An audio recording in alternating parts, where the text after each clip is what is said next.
Hello. I'll wait for two people to hop on. Um, and I'll just blab while I'm waiting. My dog has been impossible today. I mean, ah, where do I start? I called a trainer. She's barking. I had to put her in timeout as usual. I actually went to PetSmart. There's a trainer at PetSmart. So I signed up for 4 classes with him. I told him my issue with her food aggression, and we'll see. He's going to help me. But I've been trying some of the techniques he tried, and she doesn't. I mean, obviously, maybe I'm doing them wrong, but she just is impossible. So she got all grumpy this morning because I fed her, and I was trying out the techniques that he told me to do, and it only made her more angry. She has started attacking me. I have these rubber shoes on, thank goodness, kind of clogs that are made of rubber. Or I would have been missing some toes. And I was wearing gloves because I was afraid, because part of the techniques he was showing me yesterday, we took food and everything over, and she was being aggressive, but she was good with him because he knows what he's doing. But I tried all the same techniques. I probably was doing them wrong. I'm not saying. And it just made her angrier and angrier and angrier. And the more I tried to do his techniques, the worse she got. I've got some footage, not all of it. I'm not going to even show it. It's embarrassing to have a dog like that. She's barking because she wants me to let her out. I'm just, oh, I'll let her out in a bit, maybe. But I say, okay, be good and I'll let you out. And I take her out. She starts growling at me. So then I took her out. I said, okay, she's still being bad, but I took her out. I put her on her bed, and she got angry. She's disabled and everything, but she somehow, oh, hi guys, I see two people there. Hello, hola. She lunged out of, like, disabled except when she wants to kill you. Then suddenly she's got superpowers. She lunged out of the bed, flying like 2 feet, whammed into this little table I have next to the couch where my coffee is, knocked. I'm laughing because, but it's annoying. Knocked the coffee all over the place onto a bill that I was about to pay. Then she fell on the ground, and because of her disability, she's kicking like a dying cockroach. I'm just like, what the heck? Oh.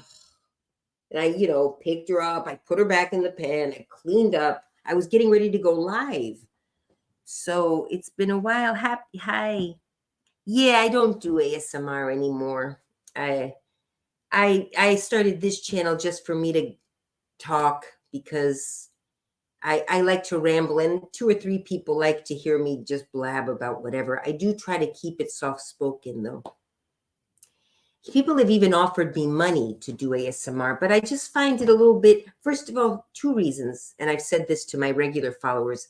First of all, I'm not the best ASMR person out there. You've got plenty of people that are better at it, and there's zillions of channels.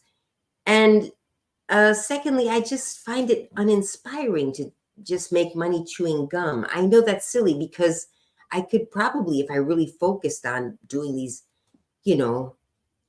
but it just doesn't inspire me. I don't know why, It could be theoretically easy money, in quotes, as far as probably just get some acrylic nails and talk softly and snap gum. But I just want to talk about whatever I want to talk about. And usually it's things that impassion me. So I start to get loud, and then it messes up the ASMR. I don't know. So yeah, with the gum snapping, I guess I could do the rambling with, you know what? I should start a channel, ramble with gum snapping. I guess I could snap gum now, but I just find it that I don't know. I don't know why I don't want to do the gum snapping. I kind of feel like there's something in me that bothers me that well, actually on this channel, I wouldn't even make money on it. If I'm going to be doing gum snapping, I'll be honest, I want to make money off it because it's not something I enjoy doing. It's just something I do, but I do it when I feel like, when I am chewing gum, I do snap it in public. I try not to, but I do sometimes. And you know, when you're not getting paid, this channel is not monetized, although it runs commercials. And I tried to monetize it so that I could turn off the commercials, because I can't turn off the commercials now. I tried, but I'm not making the money off them. I guess YouTube is. So I said, oh, okay, I'll monetize and then I'll turn off the commercials so that there's no commercial. And I apparently don't qualify. I thought I did, but when I tried to do it, I guess, oh, I think I have to have 1,000 viewers, which I do have, and a certain number of views per month, a certain number of hours of views per month, which I think that's what I don't achieve. I don't have the regular views. You know, I have a few viewers that watch me regularly, but it doesn't add up to enough hours. So yeah, I know it runs commercials. I wish I could turn them off. See, I go to videos. Let's see, manage videos, for example. And then let's see. I'll just pick one from the past. So that one's like, so let me see, like the one from yesterday or a couple of days ago. Let's see, blah, blah, blah. Go here. See, edit title and description. I don't see how I can, maybe I open it. Oh, here we go. Analytics. Let me see. Maybe I just got to look at it better. Copyright clips. Settings. Comments. Editor. Analytics. Customization. Maybe that's the one. No. Analytics. Settings. Okay. Probably it's in settings. Channel. Permissions, creator demographics, agreements. It's not even, let's see, advanced settings. Feature eligibility, standard features, enabled. That's not it either. I saw it the other day for monetization. Maybe I got to go to the channel. I don't know. I did find it the other day, but customize channel. Let's see if I can do that. Analytics, comments, share, branding, basic info, view channel. Maybe it's here, branding. No, I don't know. I saw it the other day and I couldn't monetize. Let me see, channel, community. Yeah. Anyway, I'll look at it again, but I wasn't eligible for monetization because of the hours of viewing. I have enough subscribers. You have to have a minimum of 1,000. So I finally got 1,000 subscribers. But, and so then, yeah, like I said, if I monetize and then just turn off the ads, because I don't want ads running if I'm not, first of all, if I'm not making the money. And secondly, I don't want ads running on this channel at all, because this is supposed to be the channel that I just do whatever I want. And if you like it, you like it. You know, some people do. I like to talk about trials sometimes. And I'm thinking about maybe starting up the sewing channel again. That was more inspiring. But ASMR, you need to have talent to do ASMR well. You do need. And I might have some natural inclinations towards it. People say my voice and the gum snapping, but it's not something that inspires me, you know. But you are from the few people of all the million channels that makes me ASMR. Ah, thank you. Please come back to gum chewing and ramble because we love your unintentional. Yeah, exactly. Sometimes I like the unintentional ASMR. Charlie Adelson, his mother, Donna Sue Adelson, was arrested after trying to flee to Vietnam a week after her son was convicted of first degree. Another one. Yeah, there's a few. But oh, I was going to start on I got this. You guys tell me which camera is better. Okay, we have that camera, which is not the computer camera, because I can't tell. Because the other day I was looking at a video I did, and here. So there's that one. And I've got the ring light on. I'm going to look into that Adelson one. So today, Alam, if you're still there, yeah, we're going to look at the Kaitlin Armstrong trial is the one we've been following, but the one going on right now is also the Brian Kohlberger trial. And there's a common denominator between the two is that they both have overwhelming circumstantial evidence, and they are both pleading not guilty. And they both, I don't know how they could possibly plead not guilty with all that evidence against them, but they did. So I'm guessing both of them are just saying, well, look, they got me. I'm going to jail for the rest of my life anyway. What the heck? I may as well just say not guilty and see if I get lucky. So also with Brian Kohlberger, and the one who's following, there's a guy called Lawyer Mark on TikTok. He's a lawyer and he's following the Brian Kohlberger trial. If you're interested, let me put his link. If you're interested in trials and stuff, Lawyer Mark, let me see, TikTok. He's a defense lawyer, actually. He's been a defense lawyer. He actually defended a man who ended up getting the death penalty and put to death. But that was his, so he's defended some of the worst and hasn't always won. But yet defense lawyers get a bad rap because they do defend oftentimes people who are guilty and they have to, be the devil's advocate. But when they actually get someone off who's truly innocent, then they're heroes. So, okay, Lawyer Mark. Let me see, Lawyer Mark let me see, Lawyer Mark. I don't remember what his Lawyer Mark, and he spells it with a C. There he is. Side hustle. Oh, it is like, it's just Lawyer Mark altogether. Okay, so on TikTok, if to follow I'll put it in the chat now. This camera is best.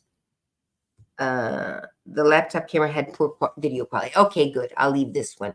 Yeah, I can actually switch back and forth. So I see that one. That's and then I'll switch to the other one for a second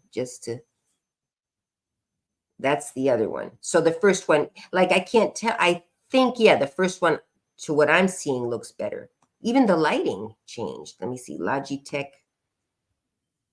That one's better. Yeah, even the lighting changed. Look at that. And I haven't touched the lighting. The lighting is a lot better with this one. Yeah, this is just a little 720 pixels. So, okay, I'll use that camera from now on. If I get a better camera, actually, I don't want it to be too good because I don't want you to see every little wrinkle. That if it's a little blurry, it's better. But yeah, the highest it goes is 720 pixels. And I do have one laying around that's 1080 pixels, but I don't know where it is. I got to find it. I think it's back there. Maybe I'll come across it. All right. So I'll leave it on that cam. Oh, let me go back here. Lawyer Mark. How do I get back to the, wait a minute.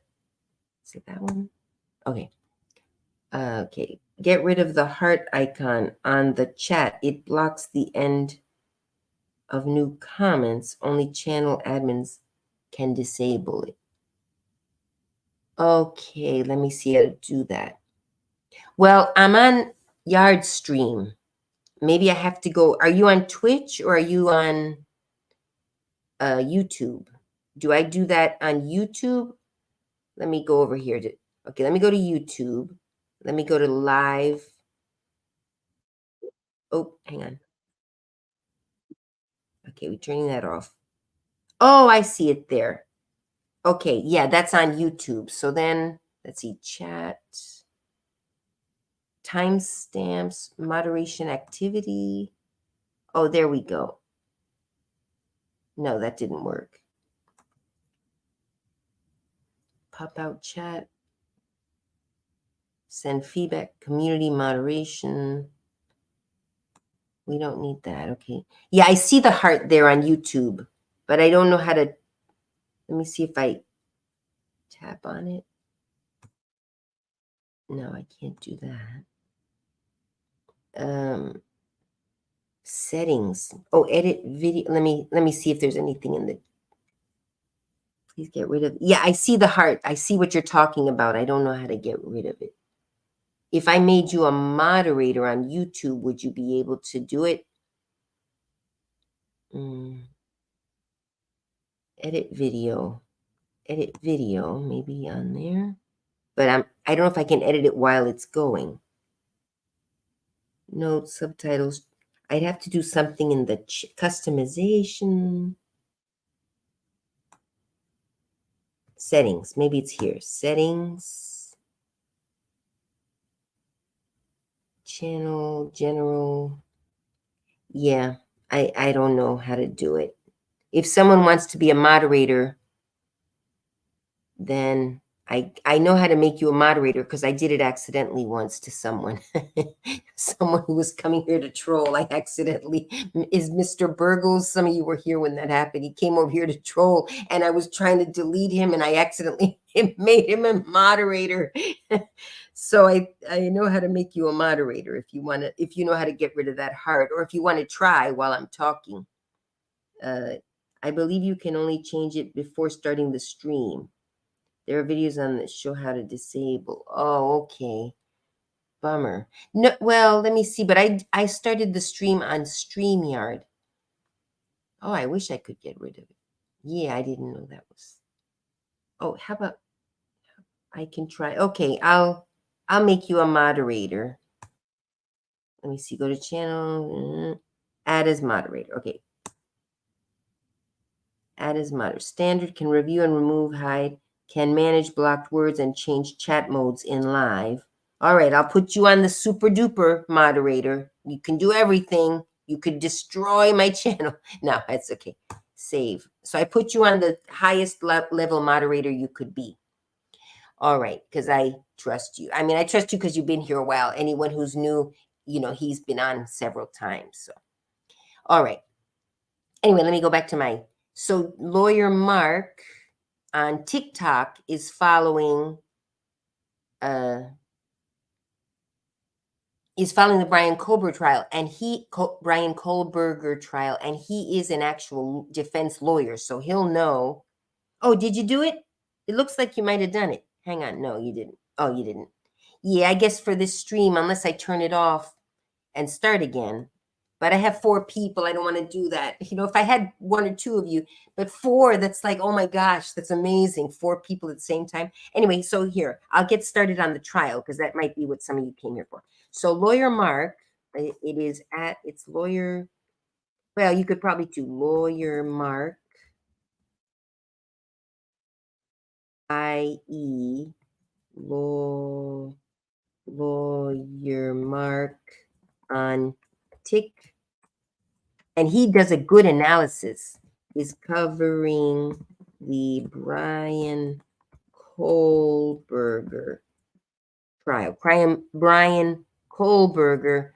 I don't want to cover that trial much. I'm going to do a little bit today, only because they're the comparison. They're both pleading not guilty. But that one's gruesome. That's the Idaho. I forget the name of the college, but the college kids in Idaho, the 6 were stabbed in their sleep while they were sleeping, or, you know, so it's really gruesome. It's too gruesome for me. So I'm just covering, I mean, not that the Kaitlin Armstrong isn't gruesome also, but it's something I can kind of handle. And I'm into the love triangle. That's my own personal, like the love triangle and the lovers and the one kills the other out of jealousy, or, you know, when I watch those real crimes videos, I watch the ones where a spouse has killed the other, and usually there is a third mistress or a lover involved. And I don't know, I can handle that more. All right. Your unintentional ASMR are the best. Yeah, I agree. Probably. And it's usually the best ones people have told me when they say, oh, I love the one when you were, you know, at your aunt's house. Usually the ones that they have told me are the best are the ones where I've been falling asleep. So I've been kind of sleepy. So then I'm just kind of blabbing in my sleep, but I'm still awake. So I'm conscious of what I'm saying.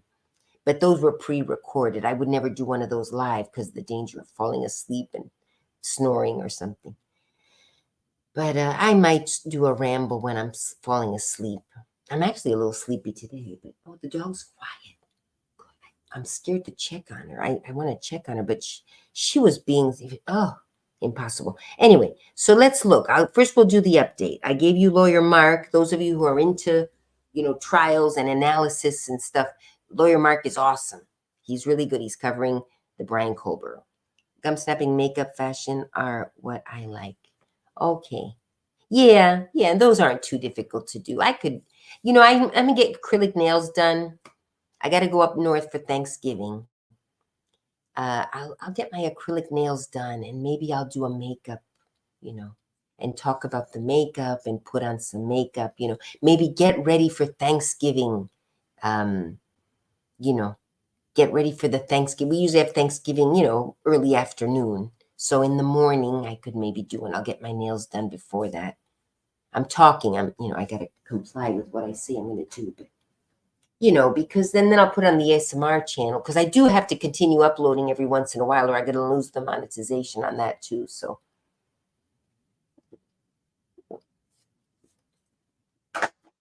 all right. Okay. Oh, lost a viewer because I'm not doing what I said I was going to do. Okay. So there have been some updates from yesterday, and I believe Thursday or Friday. One of those days was the trial was not on because of, I think Friday there was no trial because of Veterans Day. So Monday they had trial. And let's share the screen. Present, share screen, Microsoft Edge window. There we go. Update. Oh, those are those. I'm going to close those. Okay, update, latest updates. And I always like to check my phone. Oh, did I plug it in? I like to check and make sure everything's working, but all right. I guess you guys will tell me if something's wrong. So, all right. Update on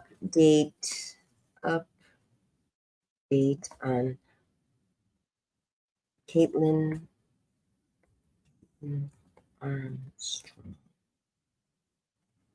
I need these. I'm wearing both my contact lenses. So. Update on Kaitlin Armstrong. Kaitlin Armstrong trial live. Court hears about Mariah Wilson's injuries in graphic detail. Who? That's today, though. That's going on as we speak, because they update as the trial's going on, even during the day. So that's that one. But, well, let's look at that first, and then we could go backwards, because I kind of want to hear that. I want to hear what. All right. So, yeah, that's an hour ago. So yesterday there was other stuff, but I didn't see anything too juicy. One day, and that was a day ago. All right. Let's look at this top one, and I'll read it. Let me make sure if everything's okay. I guess if everything's not okay, you guys will tell me. So I assume you're seeing what I'm seeing. I'm reading the Independent from Tuesday, November 14th. That was this morning. That's this morning. Okay, 41 minutes ago. Yoga teacher Kaitlin Armstrong is facing trial in Austin over the murder of pro-rising cyclist Anna Mariah Wilson. Ms. Armstrong is accused of the May 11th, 2022 murder of Wilson, who prosecutors have described as her love rival. The two women were reportedly involved in a love triangle. I'm sorry, I shouldn't laugh. It's not funny. But, ladies, don't fight over men. All right, in a love triangle with Ms. Armstrong's then on and off again boyfriend, Wilson's fellow cyclist, Colin Strickland. Medical examiner Bernadette DeRusi, the doctor who performed Wilson's autopsy, testified on Tuesday about her role in the investigation and the injuries that Wilson sustained. Wilson first suffered a gunshot wound to the right side of the face, with the bullet exiting on the left side of her jaw. Ugh. The second gunshot was to the right side of the head and exited beneath the chin. Whee! That was not as detailed. I mean, it was not detailed in the past. It was just, she got shot in the head and the temple. So 2 bullets went through her face. The first one sounds like it was survivable. The right side of her face, down the left side of her jaw, her mouth was messed up, I'm sure, and stuff, but that wouldn't have killed her. The second gunshot was to the right side of the head, and they say it was to the temple and exited beneath the chin. Now, it would seem to me that in that case, I'm just trying to imagine it. All right, sweetie. She's barking. She might hear me raising my voice. Okay, let me go let her out. But if she's mean to me, I'm going to put on my rubber shoes because when I put her on the floor, she's been attacking my feet this morning. Okay, all right. I don't want her to bark, so. Okay, be a good girl. If you're a good girl, I'll let you go. All right? Be a good girl. Say hi. You're being bad. You're being bad. I don't like that. I don't like that. You're being very bad. Tell them what you did this morning. Tell them what you did this morning. She knocked over my coffee. She was being so bad. She was trying to attack me, and she knocked over my coffee. Did you yawn while you growled? No, she's very dangerous, though. She bites. It's no laughing matter. She's funny, because she's little. Look how mean. All right, go lie down. When I put her on the floor, she'll probably attack my feet. All right, go lie down. All right, that's nice. Don't attack me. All right, let me put my feet up here. It's a little safer. Now just go around and, I wonder if I'm allergic to her. Oh, all right. Sorry for that interruption. Is anyone still there? Did y'all leave? 2 people. See, people, I get distracted, and she really is being a bad girl. All right, let's get back to the. All right, so I'm trying to, let's read it, and then a third bullet was fired at Wilson's chest and exited through the back. She's having some sort of, are you okay, honey? All right. A third bullet was fired at Wilson's chest and exited through the back, but not completely, as she was lying on the bathroom floor. Yeah, that's the thing. I was even thinking there is no way to defend this woman. There is no way. She was on her back on the floor. The first 2 you could argue awkwardly but you cannot justify that third one. And that's probably the one that killed her. All right. Wilson's family opted to leave the courtroom when graphic pictures of the autopsy were shown. Okay. Ms. Armstrong is facing 99 years in prison if convicted. She has pleaded not guilty to murder charges. Okay. The key players in the deadly love triangle at the center. Oh, yeah. So, key points. The key players in the deadly love triangle at the center of the trial. Former friend of Kaitlin Armstrong recalls death threats against Wilson. Kaitlin Armstrong confronted Mariah Wilson on the phone, ex-boyfriend Colin Strickland says. We knew that. I had known that already. Armstrong's ex clashes with media at court. Yeah, he pushed a guy's camera off his shoulder. The last thing Mo did on this earth was scream in terror. I mean, those are the points that they're trying to drill home, the prosecution, to the jury. Okay, at 1902, wait a minute, 1902, Andrea Blanco. That might be at minute 1902 of the trial today, because this was just reviewed today, I believe. This wasn't from yesterday. This happened, let's see, medical doctor testified on Tuesday. She testified just this morning, so this happened this morning. The trial's still going on. We'll get more updates later. Okay, so at 1902, so that must have been a 20-minute, almost 18 minutes. Anyway, it doesn't matter.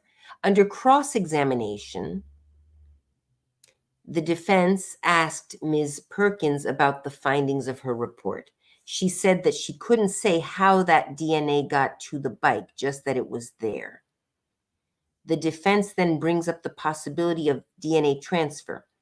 Previously, Ms. Armstrong's attorneys have tried to argue that her DNA transferred to Wilson's when the latter rode on Mr. Strickland's motorcycle and wore his helmet. Okay, well, yeah, it could be. I mean, that part, but the bike isn't really what's important. I mean, it's a part of it, but I'm going to sneeze. Wait a minute. All right. Witness discusses. See, what a defense lawyer has to do is discredit the testimony, discredit the witnesses. Yeah, and they'll do whatever they can. But some of their stories, but that is okay, about the DNA transfer, that could be. Because Colin was with both women. So he was with Mariah, with Kaitlin Armstrong, then he went to Mariah's, and they, go on bike rides together and stuff. It is feasible that that it could have been transferred. But to then try to argue that, see, it was a robbery. Someone went in and wanted to steal that expensive bike because it's an expensive bike. You know, she's a professional cyclist. And, you know, that's why the bike, and then whatever, they aborted the mission because whatever, you know, who knows? The defense could be trying to argue that when they get their witness up there. So anyway, Ms. Perkins says that through analysis she carried out, she concluded that DNA found on the handlebars of Wilson's bicycle had her DNA, as well as Ms. Armstrong's, and a third unrelated person, Mr. Strickland and Ms. Cash's DNA was not found on the bike. Prosecutors earlier revealed that Wilson's bike was found lying, I lost my place, lying in the middle of bamboo a few yards from the crime scene. Okay. On the bike seat, 3 DNA profiles are found, including Wilson's, and their very strong support of Ms. Armstrong's being one of the contributors. Also very strong support of Mr. Strickland and Ms. Armstrong's being contributors of DNA found in the weapons seized from them just a day after the murder. Okay, well, it's their guns. The guns belong to them, so of course their DNA is going to be on there. DNA evidence explained to jury. What's 1818, Adriana Blanco? What are these numbers? I don't know what they mean. See these numbers there? I don't know what they're for. Forensic scientist Alejandra Gill told the court that she collected DNA samples from Kaitlin Cash, Kaitlin Armstrong, and Colin Strickland. The people asked to provide DNA were chosen by ADP. Samantha Perkins, a DNA supervisor with the Texas Department of Public Safety, took the stand after Ms. Gill was dismissed. Ms. Perkins was tasked with interpreting the data obtained from the DNA analysis run by Ms. Gill. Ms. Perkins says DNA profiles are never complete match, but the results can have very strong support. Okay. Sheriff's officer recounts Kaitlin Armstrong's failed escape. Well, that's another article. Excuse me. Yeah, these numbers are going down. Well, I don't know. Andrea Blanco, is she the writer of the? Oh, Andrea Blanco is the reporter. So I guess those numbers are the countdown. I don't know, because the numbers are getting smaller with her name. Oh, she's updating it as they go. I know what's happening. Well, no, because it's going backwards. Oh, I know. Yeah, it's in backwards chronological order. So really, the beginning of the trial is the beginning of what happened today. Okay, I'm understanding. Oh, it's really long. I'm going to give you guys the link because it's very long. I'm going to skim through it because it's extremely long. I understand what's happening. It's in backward. It's like a blog. It's in backwards chronological order. And she's updating as the trial goes. So, oh, this is the whole trial. This is from Monday. Okay. Oh, it's the whole trial in backwards chronological order. I understand what's happening now. It's not a news article. It's a blog, basically, but it's just her updating it, as she go. So the latest is on top. All right, that makes sense now. Let me see the chat if anyone already caught that. I can't disable during the live stream, but here's a video link. Oh, okay, for my next one. Yeah, I'll do that. I'm sorry. For now, if you want to see what someone wrote, put in a bump, bump, bump, bump a few times so it bumps the comment up so you can read what it said. All right. Well, you're a moderator. Not that I'll have trolls probably, but, I usually only get 4 people, but. Okay, so let's go. And then this is from last. Okay, so I'm going to give you the link to this. So you guys can, if you're interested on your own, get the backwards chronological. Where's the share? Is there a share here? I'll get the link here. Wait a minute. I'm going to hide that. So if you guys want to follow your trial on your own, you can do that. I mean, the updates. It's good. I just discovered that one. So it'll give me the up to the. So So let's start. I'd like to go from what happened yesterday. Wait a minute, let me close that one and go here. Okay, did I give the link? I don't even remember if I just posted it. Okay. So she's been updating it as she goes. So even if we refresh, we might already have a new update because she's typing it as the person is being testified. She's being, oh, what's happening? And the court reporter types every single word. She's just kind of giving it a. I should do that with one of the live trials sometime. Update it as the trial goes and charge people. Because some people are at work, for example, or somewhere where they can't be watching the trial because they have to be focused. So they may say, oh, I wonder what happened, and get a quick update. I'm sure it's useful to someone. Definitely useful when the trial is not being live streamed. So, all right, so we got that. Let me see. Let's go back to yesterday, actually.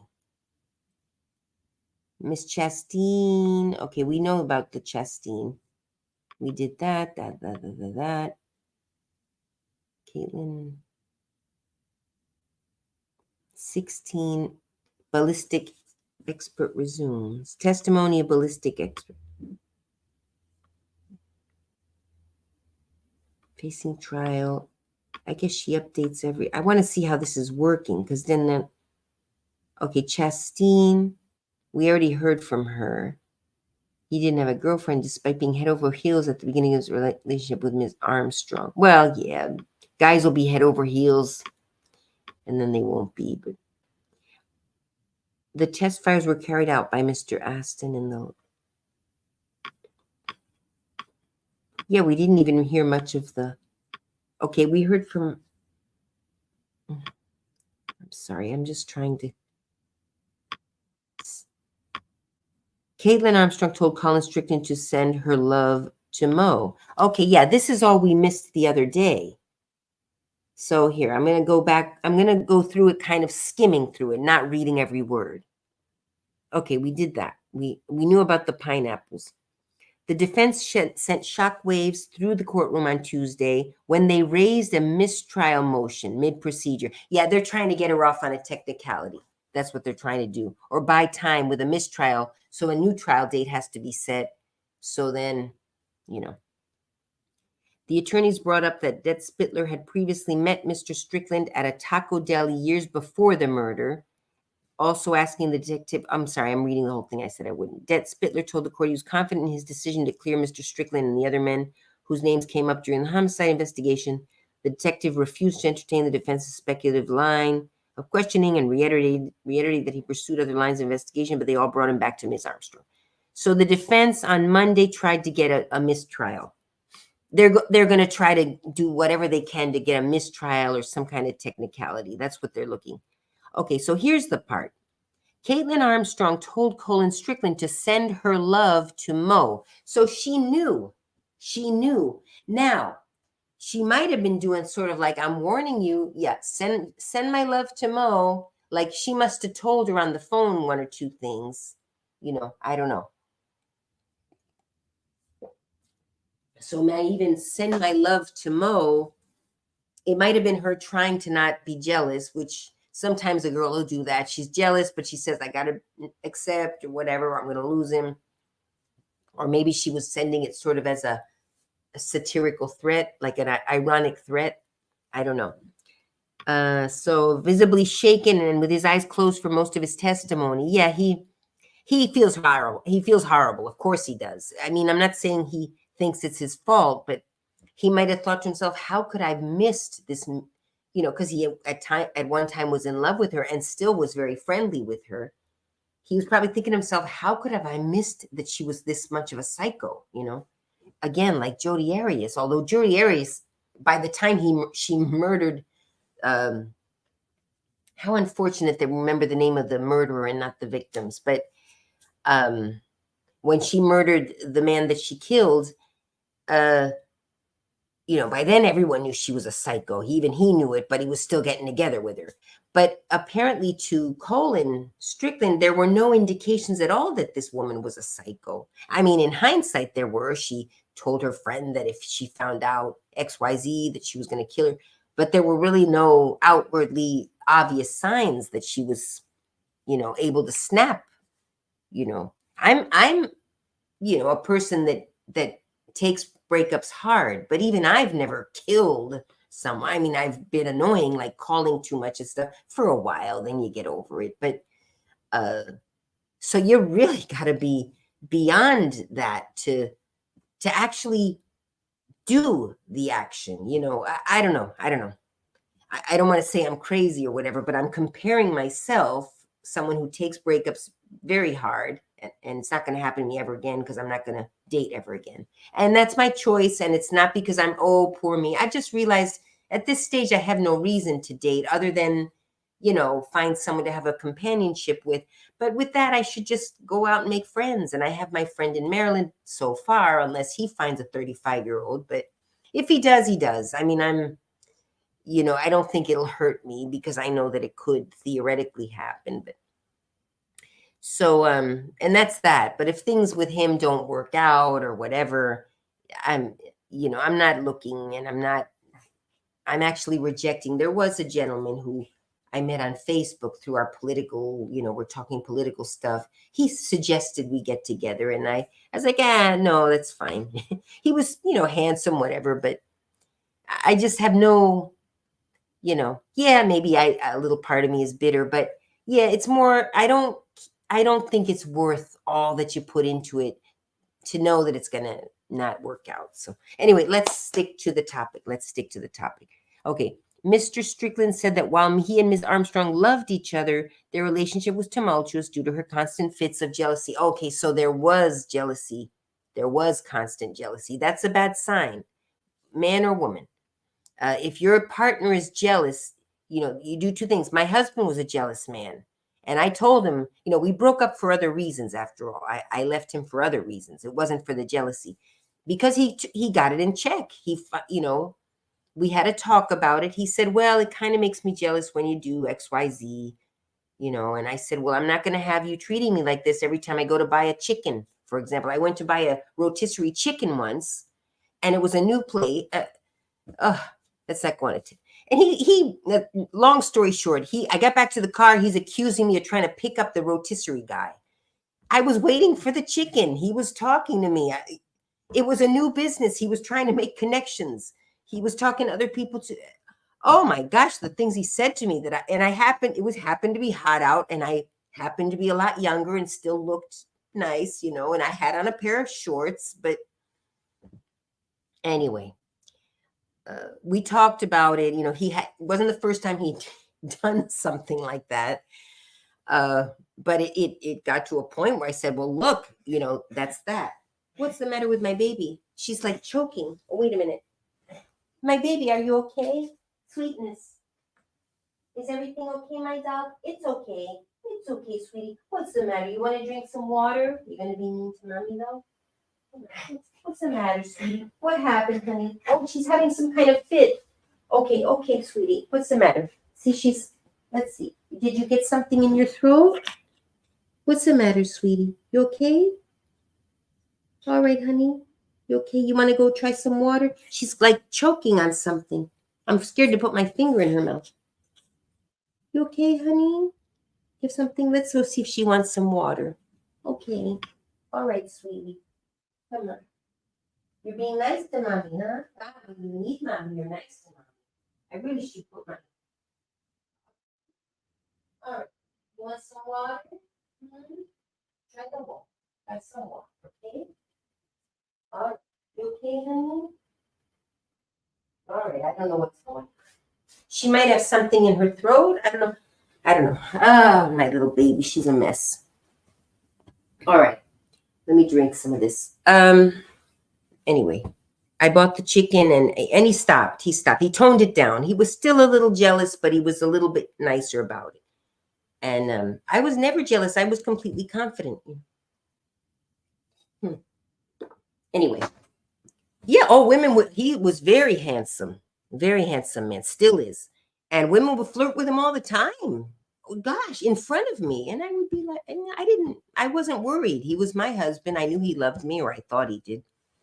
At least I had the perception of confidence in our relationship. So, but yeah, he wasn't as secure. So who knows? They say when the other person suspects you, it's because they are doing something. So in hindsight, who knows? I mean, at this point, if I found out he cheated on me, I wouldn't care how long I've been divorced almost 12 years. So, all right.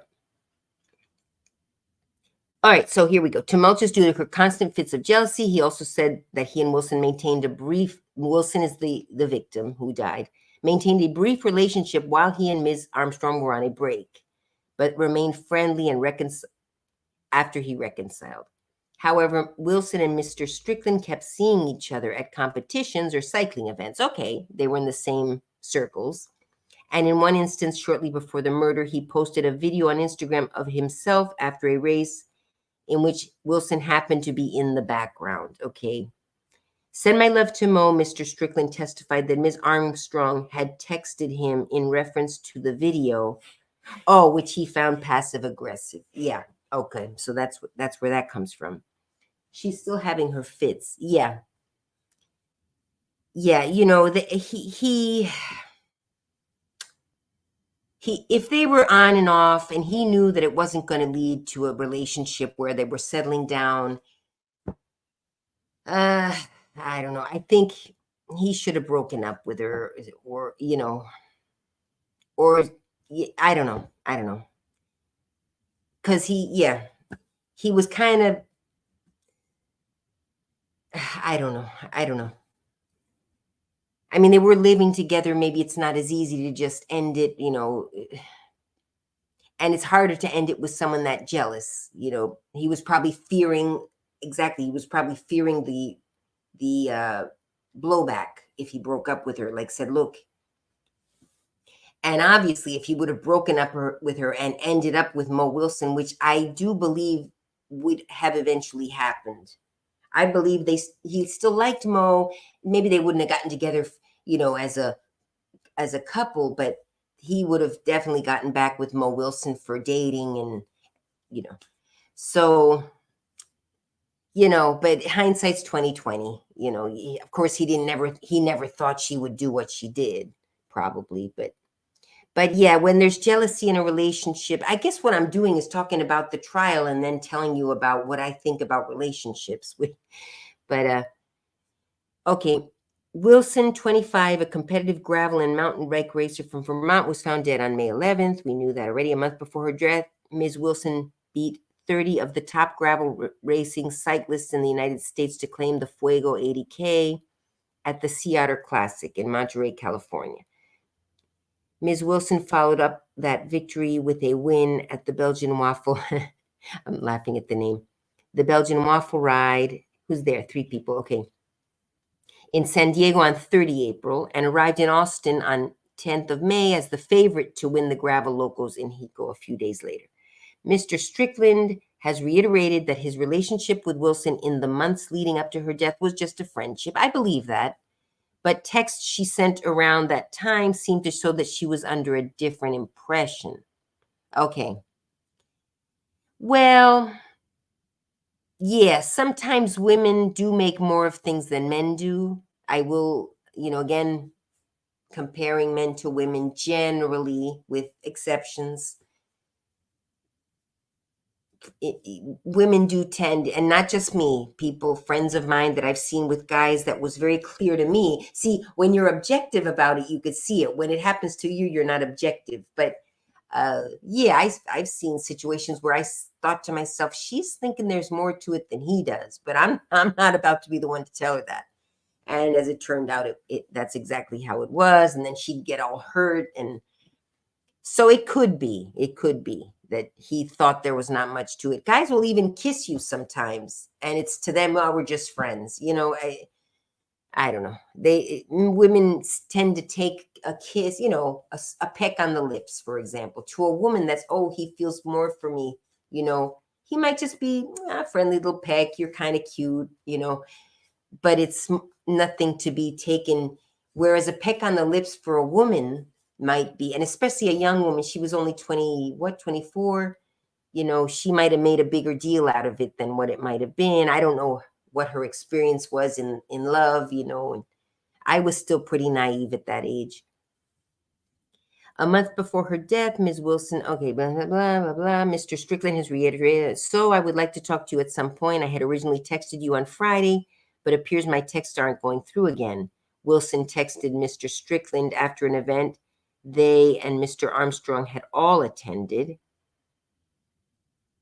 This weekend was strange for me, and I just want to know what's going on. If you just want to be friends, seems the case, then that's cool. But I'd like to talk on it. Yeah, he must have done something that was not just friends, though, you know.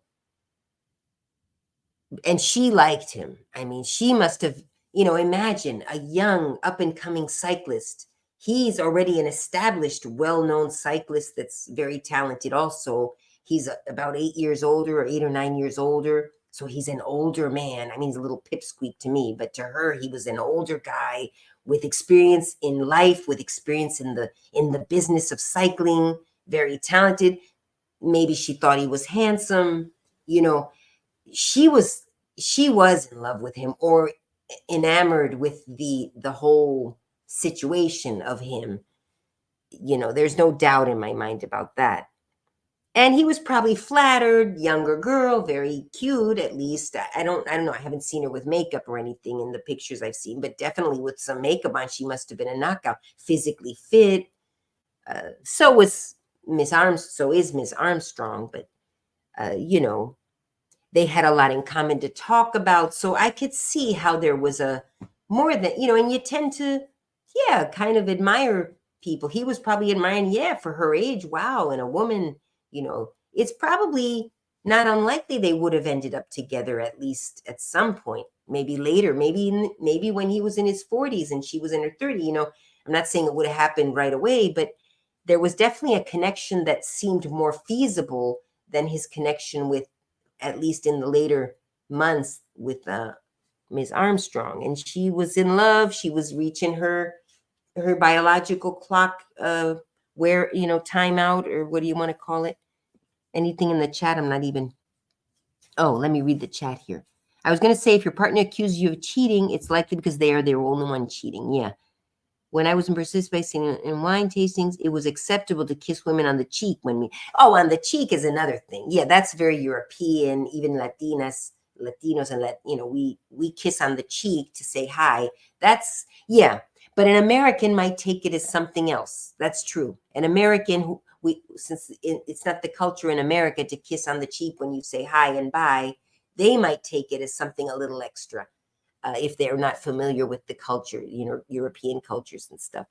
But yeah, at a wine tasting, I imagine it's a very European environment. Yeah, you kiss people on the cheek, but I'll say some men will even kiss you on the lips, like kiss you on the lips, a peck, not beyond that. And it's still, you shouldn't take it as more than just a peck on the lips, you know. He might be overstepping a little because you're cute or whatever, and he wants to steal a kiss. We used to call it a guy stealing a kiss. And he just wants to kiss it, and he has no more interest in you.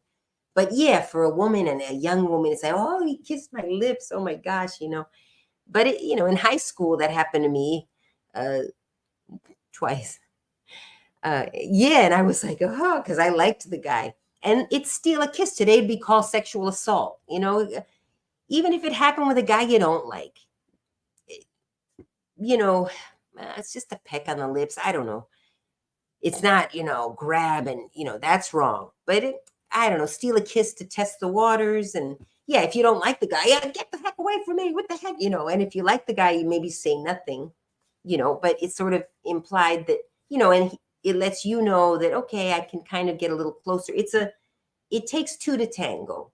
And America has I mean, maybe all countries, I only know about the United States, they've lost that heterosexual dance, what you will, you know, you see it in the, here I go off on the tangents, but look in the animal world. You have, especially the birds of paradise, or even pigeons. You'll see the male pigeon doing a dance, you know, showing off. The man will be dancing. The swans will do a very beautiful dance.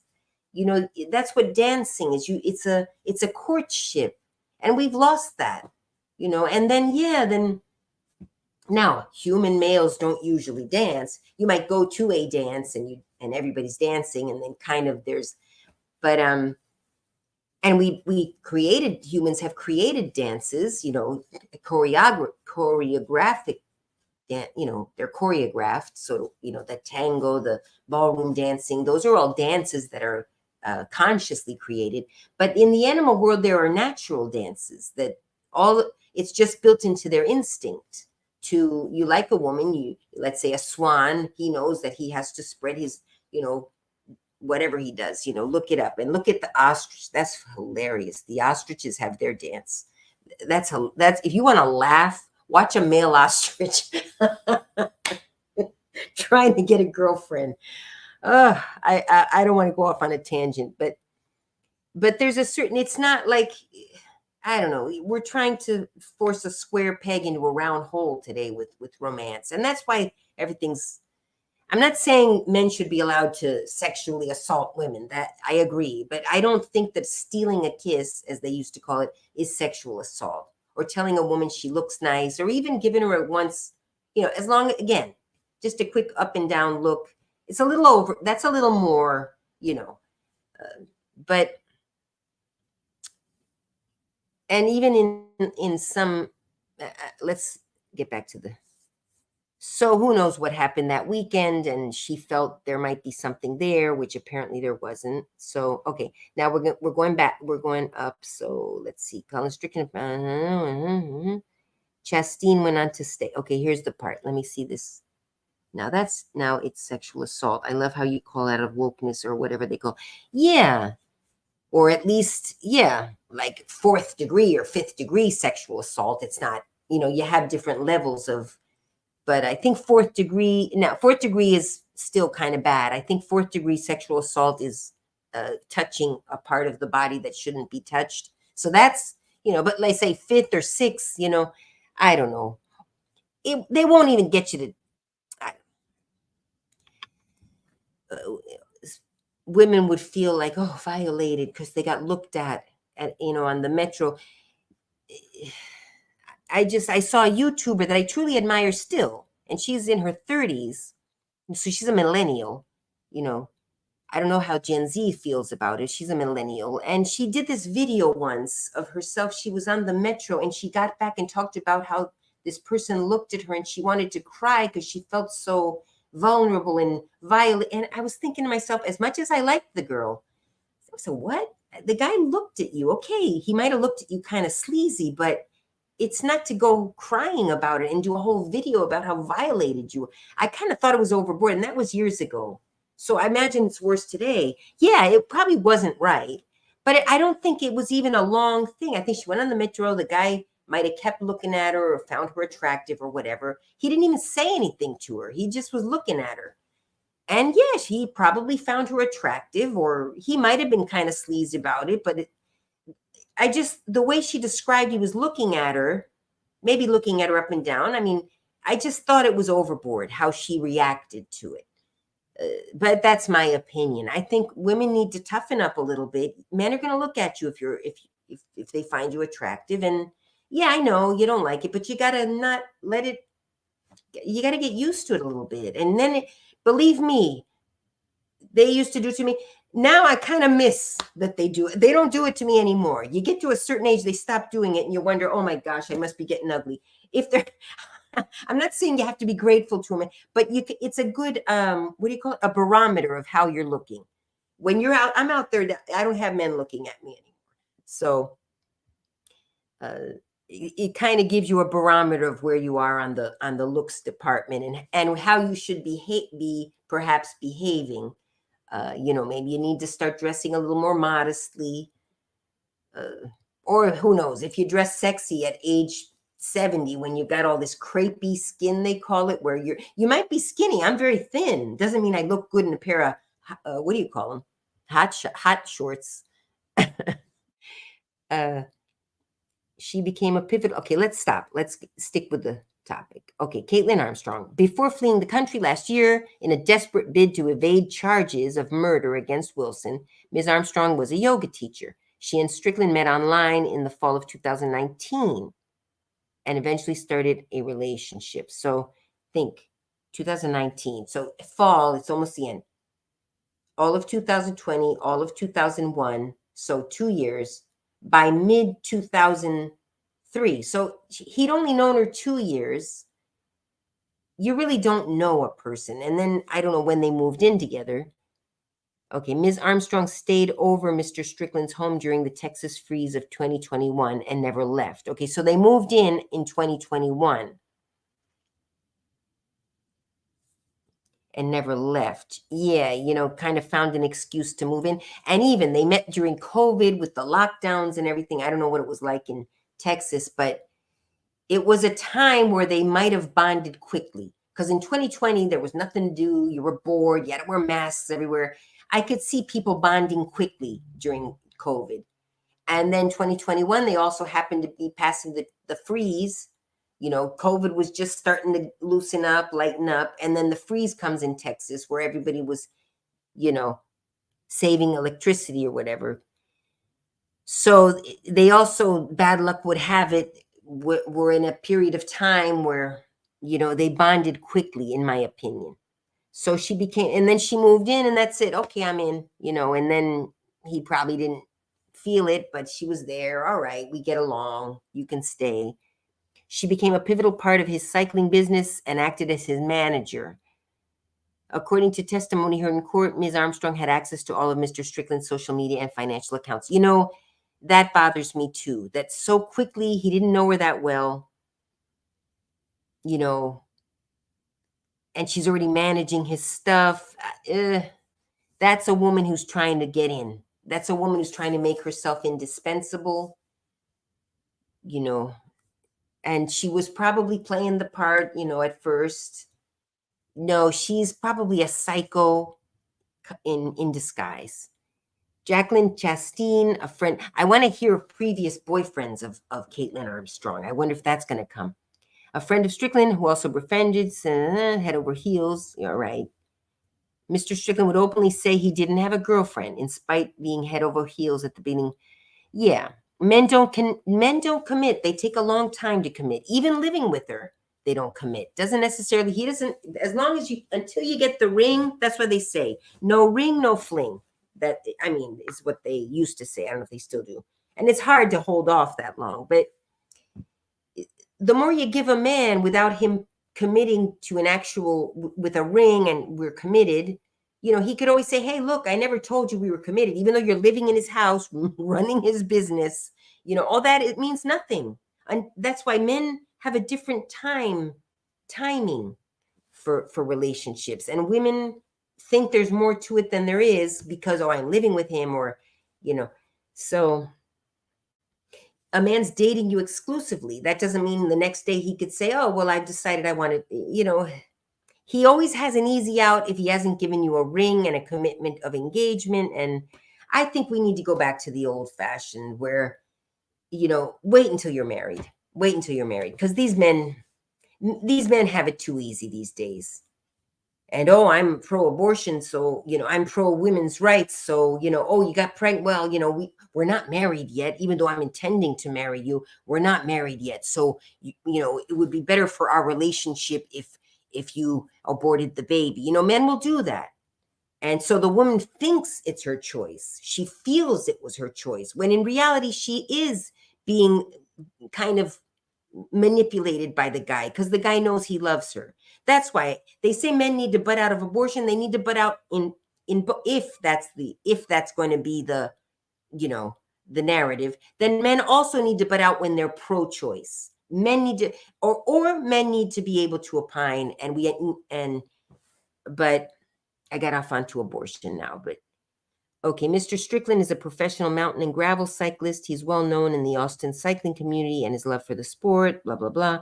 Mr. Strickland and Ms. Wilson met in 2021 and had a short romance before he and Armstrong reconciled.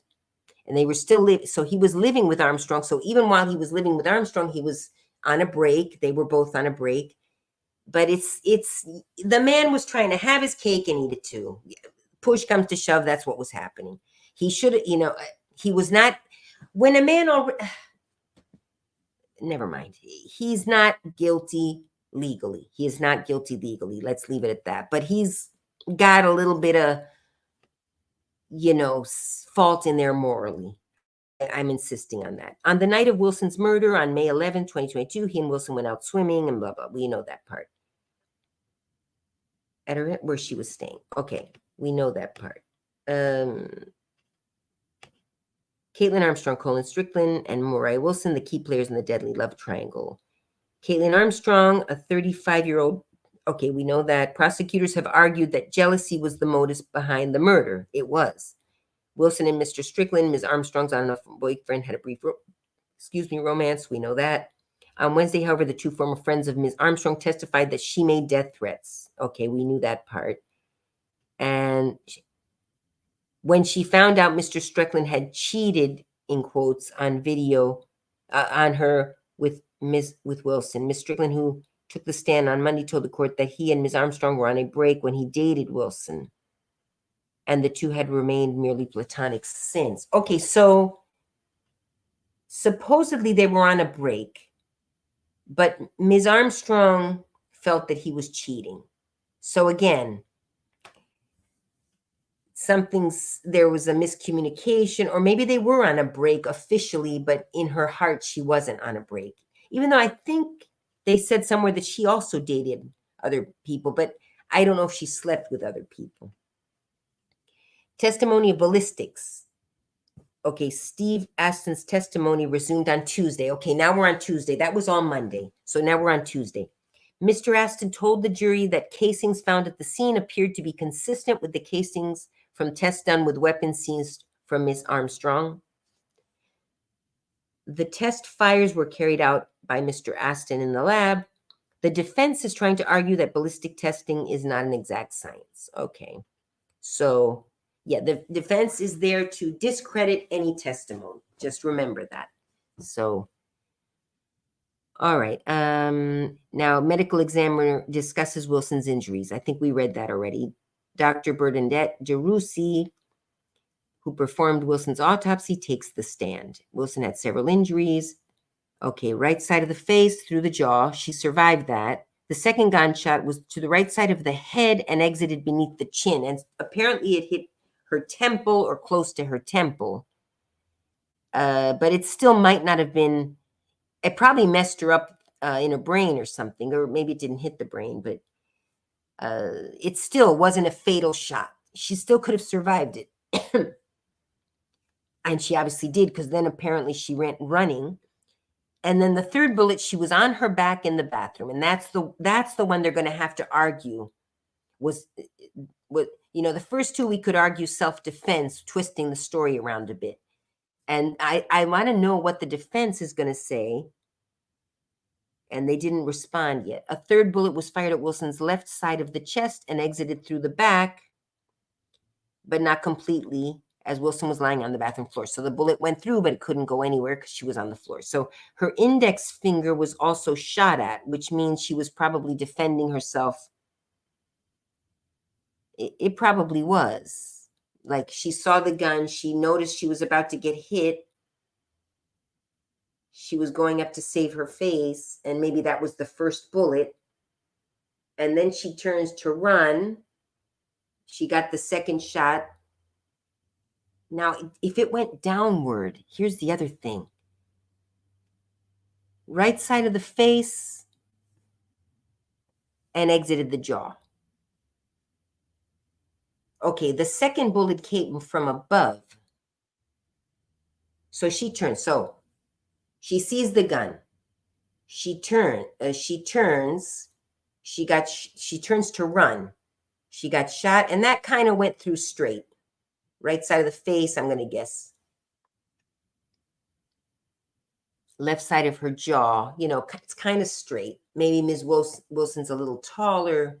So, I don't know. Although the arm is down here, so she probably was shooting like this, not at close. I mean, not at what do you call it? Gunshot. When you shoot like right up, it was probably at arm's length. So it went through. what do you call it when it's right up, if anyone remembers, gunshot range? Acting inappropriate. We're still back there. All right. So I'm going to guess, if you guys can see me, let me go back so I can see what I'm doing. Okay, I'm going to put myself on and we'll get back to the reading. So here's what my new theory is as I get more information. So she was shooting like this. Oh, this arm hurts. My baby's lying down. All right. So she was shooting however you shoot guns, or like this. I don't know. I don't know how to shoot a gun. I actually took a fake gun class, not a real gun class. I took a fake gun class with a fake gun that shot a light. And I did learn, you know, how you're supposed, it was like a 5-minute, 10-minute class. I went to a gun show once out of curiosity. I didn't, you know, I go into, and that's something that you might consider doing, because it opens your eyes to things. It doesn't mean you have to agree with it, but you go to things that are not something you would ordinarily go to, just to see what's, you know, oh, that's interesting, or, you know, the type of people you meet, you know, it's interesting. Anyway, so let's say she shot her probably like this. If she knows how to shoot guns, maybe like this. So the first one went through like this. The second one went downward because it went in the right side of her face and down her chin. So maybe she was starting to stumble. I'm guessing. It doesn't seem that Mo Wilson would on purpose go high. She's probably still shooting like this. But Mo Wilson is starting to stumble to get away. So first bullet goes in, you know, she's like this, right? Oh my gosh, she has a gun. She turns. The first bullet goes through. It's quick. The second bullet, I don't know what kind of gun it was, but I don't know if you have to reload. I don't know what kind of gun it is. If some of you know, but still, you can reload quickly and not reload, you know, shoot. And then I think you have to pull the trigger down and shoot again, but it probably doesn't take very long. So chew, first bullet. Oh my gosh. She probably kind of stumbling. Who knows? Because the second bullet went from up higher down. So something's happening there. And then the third bullet, she's on her back in the bathroom, which I'm wondering how she got on her back. Yes, she's just running, stumbling. She's losing blood already. 45 seconds later, just think, we're going to count to 15 seconds. 1 Mississippi, 2 Mississippi, 3 Mississippi, 4 Mississippi, 5 Mississippi, 6 Mississippi. You see what I mean? 6 seconds is plenty of time. 45 seconds means that 45 seconds is like, and then shoots her in the heart. Maybe they had words, maybe it wasn't caught, you know, any verbiage or, because they hear from the surveillance footage that heard what happened. They heard the shots. They didn't see that there were 2 shots immediately, one after the other, and a third shot 45 seconds later. You know, so it's murder. It's cold-blooded murder, you know, because that's enough time to realize what you're doing. Let's say the first 2 were in self-defense, and she's on her back. The only way she can get off is if they find some technicality, or that it, by some miracle, wasn't her. But anyway, let's go back to the article. Lying on the bathroom floor, her index, you know, it's like probably her right index. It doesn't say which index finger, but I think it was like, holy crap, she has a gun. Boom. You know, at some point her hand is up. I don't know. It doesn't, I mean, I'm wondering why the second shot went in a downward direction. Either she stumbled lower, boom. She wouldn't have gone like this. She wouldn't have gone up higher with her hand. You know, even if she's taller than Mo Wilson, why would she go up higher? Just keep shooting her, you know. I mean, from the perspective, not that I'm, but from her perspective, just keep shooting, you know. So why go up higher?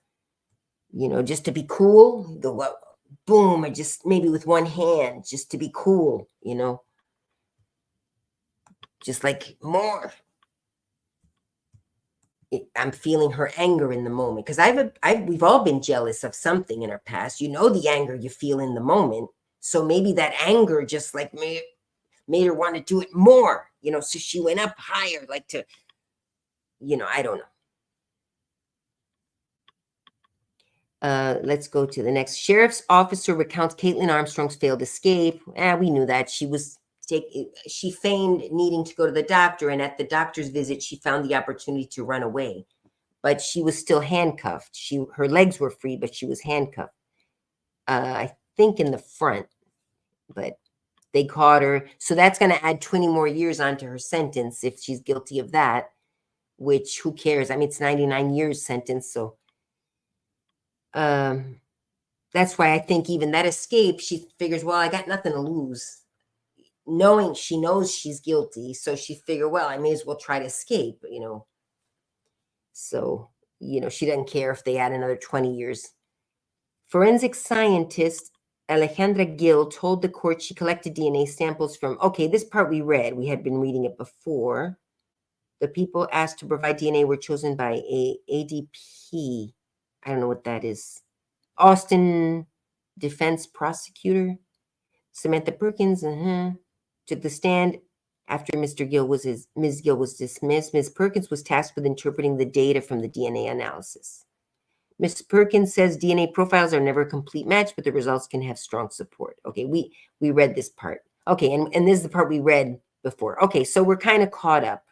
So any observations or opinions or anything else? That after entering, okay, it's more like after entering. Oh, what did you mean by that, Owen?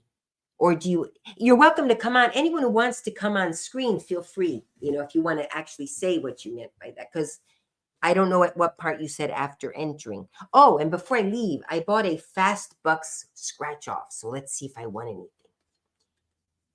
But first we'll finish discussing the trial. Yeah, she entered the apartment. That's the other thing. Did she enter because the door was open? Or did she ring the doorbell and Kaitlin Armstrong opened? But you'd think she would have checked. And if she saw who it was, I'm sure, you know, she recognized her. Why would she open it? She might have, you know, even not thinking the woman came to kill her, you'd think she'd say, or maybe Mo Wilson was a in-the-face kind of girl. Like, all right, here she is. Let's have at it. You know, maybe she's like, all right, you know, facing it head on, which I admire to some extent. But, you know, I personally, my own would probably, knowing that I was doing something in quotes wrong. She didn't do anything wrong. But from the perspective of Mo Wilson from the perspective of Kaitlin Armstrong, because Kaitlin Armstrong had called her and told her on the phone, stay away. Hi, Desmond. We just finished kind of wrapping up on the update. So it's we're almost done with discussing the trial, but you can watch the rerun. But then I'm going to do a scratch off as a closing to see if I won anything. Yeah, I mean, she came to the door.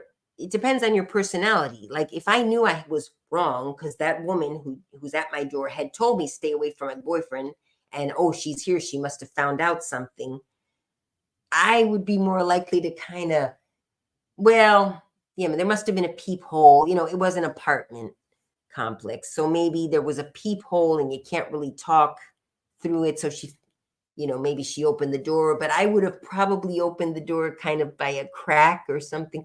I have a window at my door, so, you know, no, but I wouldn't have opened the door. I'm too much of a chicken. If I knew I did something wrong, I would, you know, wrong in quotes, wrong in the eyes of the person who's at the door. She didn't do anything wrong. She went to dinner with a guy she liked. You know, it's up to the guy to be faithful and not be lying to his girlfriend, which supposedly Colin Strickland said he told Kaitlin Armstrong that he was meeting with Mo that night. Supposedly he said that. So, but I don't know. But so that's that. So that's the update. And I guess let me refresh that page though. Let me go back to it because she's updating as the trial is taking place. So let's see if now, oh, I can't open it from here. Let me see if I can open it from YouTube. I can't open it from Yardstream, but on the YouTube live, I probably can. But then I got to turn off the, yeah, there I am. But I got to turn off, okay, that's off. We got to go in the chat. Okay, there it is. So we click on that one. Okay, let's see if it's been updated since. Key points. Okay, under cross-examination. Okay, see, they've already updated it. No. The defense, yeah, no, it's not been updated yet, and it's 3. These numbers, though, what do those numbers mean? You know, it's obviously some timestamp. Maybe it's not the time, because in Austin, it would be about, I think, noon or 1 o'clock in the afternoon. So that's not what that timestamp is. And it couldn't be 19 minutes into the trial day, because that's,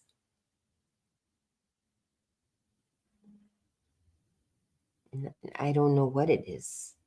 I got to figure that out, so we understand what's going on here. But remember, this is in backwards chronological order. So this part, it looks like she updates the general thing. Yeah, she updates here. The first part of it is kind of an article updating what's happened as of late, you know, the latest, the key points. And then here she does the play-by-play. So I really like this. You guys can follow along with this. I really like this setup, you know. So I don't even need to go anywhere else to find more about the trial today. And I might come back to this one to see if this Andrea Blanco, I like this. I like this a lot. It's a nice, it's good. I'm going to do that. I'm going to do that with another trial that's live streamed and see if I can get people to come. Because I'm a good writer like that. I'm not a good writer for long, but for, you know, what's going on and this, you know, it's like doing the minutes of a meeting. You just kind of basically say what they said at the time. And all right, there we go. So new comments. Oh, I'm missing the new comments. Can I be a moderator? Oh, okay. Yeah, next. I put Owen Cash as a moderator today. I'm going to take him off. What happened was earlier, we wanted to take the heart off on YouTube. So, but apparently we can't do it. Yeah, I'll make you, maybe you can do it. Apparently you can't, but there's a way we can do it before the stream. We want to turn off the heart that's blocking the comments. But okay, I'll put you as a moderator, although I doubt I'm going to get any trolls right now because we have 3 people. We have 3 people and 2 of them are moderators. So the third person, start trolling to get, you know, practice. Let me see. I have to go to, let me see if I can do it from here. No, I can't do it from here. Are you on YouTube? Yes. So I have to go all the way to YouTube for that. I can't do it from StreamYard. So let me see. Yeah, I'll do it out of a token, add as moderator, a token, whatever, out of token respect, because you both are followers that I have seen over, I think, years, Desmond, in your case. Owen, I don't think I've seen you before this year, but anyway, there I have 2 moderators. I'm really growing and 3 viewers. No, I joke like that, but I don't mind. I like it. I feel less. Actually, if I were to have millions of viewers, I think I'd be, or thousands, I'd be a little more intimidated maybe, because, you know, I don't mind if I have all that after the screen, but at the time, not that it makes a difference. But if I, you know, I could always edit if I, oh, excuse me. I downloaded the candy attack where we ate the sour candy. So I just have to clip out that part. And Josh, if you're watching this at some point, I'll send you that section where you and I are trying the candy. I'll clip out that section and send it to you so you can use it however you'd like, you know. There. Oh, I'm going to do the scratch off now. So let me do that. Okay. Scratch off. Do I need to use, okay, let me see. It's Fast Bucks. And the back is like that. I think it says, get a money symbol in the play area, win a prize shown for that symbol. Get a fast symbol, win all 6 prizes shown. Oh, I hope I get a fast symbol. So if I get a money symbol, I'm not quite sure I understand what they mean, but the first one I got a, oh, I see. And then above it is a, okay, so I got 150 and, oh, okay, I understand.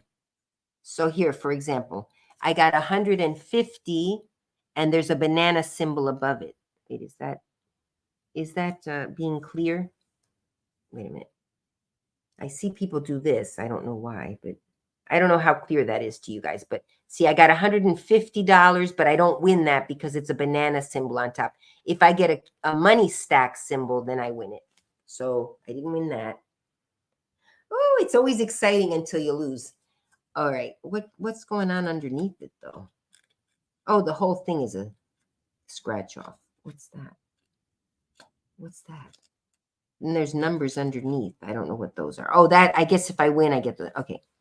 The second one is it's a melon and it's a $1. So I don't even win the dollar. It's a $1 and it's a melon. Is it clear though? From back here, it's clearer, I guess. All right. Next. Thank you, Desmond. Good luck, he says. The next one. Yeah, it worked without the glasses. The next one. Oh, I didn't win again. The next one is $30. And it's a diamond. Let me make sure. All right. So I didn't win.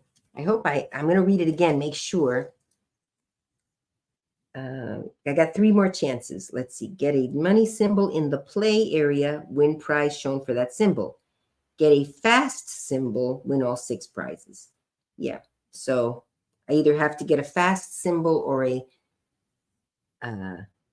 money stack symbol. Okay.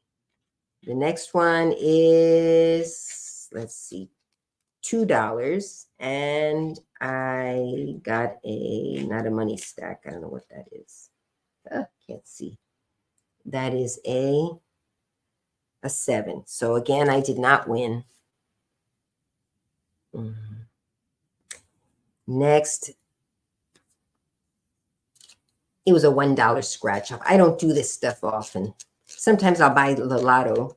Oh, okay. Oh, bummer. Oh, I'm so sad to have lost this one. It says $5,000. She's choking again, but I can tell already it's not the money stack on top of it. What's the matter, baby girl? She's choking again. Something's in her throat. Oh, baby girl, what's the matter, honey? What's the matter? Should we see if there's something in baby's throat? You're gonna bite mommy? Don't bite mommy. What's in there? Is there something back there? She didn't drink water. Okay, she's being a good girl. You want to stay with mommy? Stay with mommy. Okay. Oh, you guys can't see her. Well, here she is. She's on my lap. She's being a good girl now. You smell good because mommy gave you a bath yesterday. Oh. Okay. You can't see her on that camera because I put her down and I'm not going to lower it. I don't want to touch the camera because I'll just put her here on the side. There we go. All right, the next one. So I didn't win that one though. It's a crown on top. So a crown, yeah. So I have one more chance though. $5,000. Oh, I'm so sad. I lost that one. Oh, last chance. I wonder if there's 2 ways to place. What's the matter, honey? See, she's having these. What's the matter, honey? Okay. She just ate her regular food today, unless she got to something I don't know. Is something stuck? All right, honey, maybe I'll rush her to. Sounds like she might have something caught in there. All right, you okay? Here, you stay with me. I'll leave her kind of sitting up so it doesn't. All right, and the last one, $10. My baby girl, such a bad girl. Yeah, $10 and a star. So I did not win. But anyway, it's been fun. I guess I'll hang up. Tomorrow I'll do another update. But of course, you guys can follow along. Sometimes your dog is a growling. Oh yeah, no, exactly. And sometimes she's an affection. She's Jekyll and Hyde. I've started a little. I sing a little song to her, and so now I've started going to a trainer. Those of you who are, I said this in the beginning, but I'll say it now again because some of you are new, just came in. I have 4 sessions with a dog trainer for basic training. Even though it's kind of hard to train her because she flops around. But more so, he's giving me some advice, and I'm taking videos when I feed her because the food aggression, which is what sets her off. But then she's growling after. It's generally, I don't know, it's generally because food or some little treat or something has set her off. And after that, she stays mean, and she stays grouchy, and then it wears off. But so it's definitely related to food. And he says she's resource guarding, probably because when she was a baby, she had to fight with her siblings. Her siblings were healthy, and she was the only one. She was a runt, and she was disabled. So, and while my friend, of course, always made sure that she got food, he always made sure that she wasn't there all the time. Like my cousin would go to work. So maybe while my cousin was away at work and they were alone, the other puppies would be drinking milk from the mother, and maybe she couldn't get to it because, and then my cousin would come home and made sure that she got milk from her mother and stuff. So, but she had to struggle sometimes when there was no human around to help her. And she was fine when I first got her. She didn't do that, but yeah. Then at some point she turned, and so the vet told me and the trainer told me it's likely that that's what set her off. It wasn't because you fed her from the table and all that other stuff. So anyway, we're going to try with the trainer, and if not, I'll just have to accept her as she is. But be careful. But no, the trainer even made. Now, the trainer is experienced, so the trainer was able to feed her. She started attacking and lunging, but I'm going to keep my voice down. But the trainer, he knows what he's doing, and he made her calm down, and then he made her be happy and play, and then he gave her a little more food, and he got it under control like almost immediately. And so but I was trying the techniques this morning, and she almost killed me. She got even worse, so I'm obviously not doing them right. I'm probably missing something, so I'm probably and he said, you're reinforcing her by every time she growls, you step away, you're reinforcing the behavior. She's saying, see, it works. So I have to, but I was wearing gloves and rubber shoes because she won't, she bit me, but she bit my shoes more than a few times. And then she went for my hands, and I was wearing gloves. He wasn't wearing anything. He wasn't wearing any gloves, but he knows how to handle dogs. So even though most people come here for the ASMR, I enjoy listening to a woman with honest opinions and without an ounce of pretensions. Oh, thank you, Owen. Yeah, no, I try to, I'm past all that. I'm sure I was pretentious, but no, I gotten older, and I realized, all I have left to offer the world is advice. Like I really have nothing. I don't even have kids to,